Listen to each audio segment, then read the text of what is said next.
За монголчууд бэлгэдлийн ард түмэн альва зүйлийг эхэлж байгаа үйл хэрэг дээр дадаа ерөөл айлтгаж байдаг. Монгол улсын засгийн газар аль нь ч бай үе үеийн засгийн газрууд доктортой зөв ажиллаж байвал тэр нь хамгийн зөв.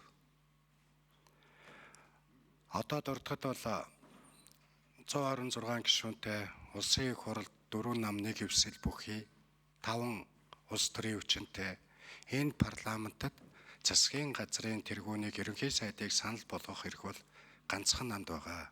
Монгол Ардын намд. Үндсэн хуулиараа бусад намуудад тийм эрх санаачлага боломж байхгүй. Тийм болохоор ерөнхий сайдад нэр дэвшигчийг бол би тэр энэ гэдэг хүнийхээ хувьд хэлэхээс илүү эрх бүхий субъект буюу Монгол Ардын нам өөрийнхөө дотоод шалгуур улс төрийн шийдвэрээ гаргаж улсын их хурлд ерөнхийлөгчөөр дамжуулан оруулж ирж байна гэж ингэж үзэж байгаа. Ер нь бол ардчилсан улс орны ардчилсан байх үгүйг бол үндсэн хуулиасаа гадна их олон процессын асуудлууд нь шийдэж өгч байдаг. Эрх мэдэл нэгээс нөгөө шилжигтэй хурдан шуурхай нээлттэй ил тод тайван замаар шилжиж сонгуулийн ч гэсэн тэгж болдог. Ийм байвал тэр улсын ардчил хангагдаж байдаг ийм үнцгт.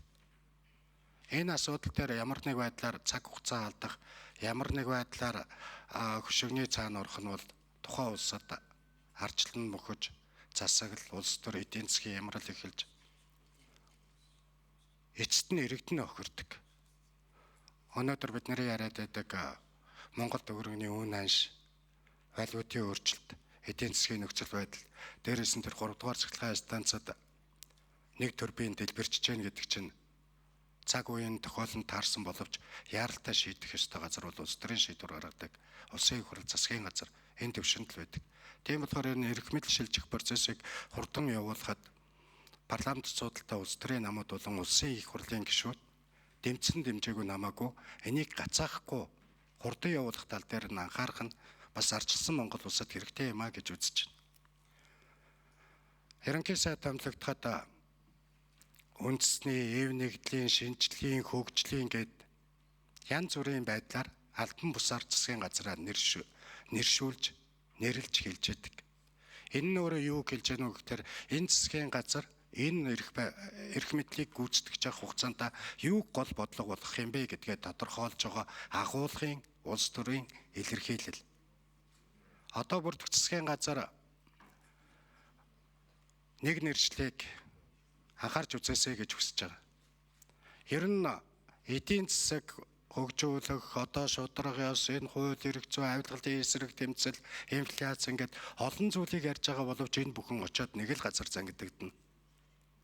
Монголын 3.5 сая хүн бүгдээрээ сайхан амьдрах ёстой.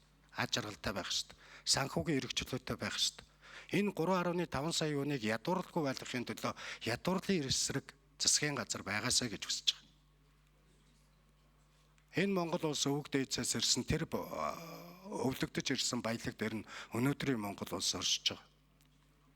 Тийм болохоор энэ байгаль, экологи энэ чигээрээ үлдэж өвлөгдөж үлдэх ёстой гэдэг дээр зогсдог энэ засгийн газар бүрдээсэй гэж бас хүсэж байгаа.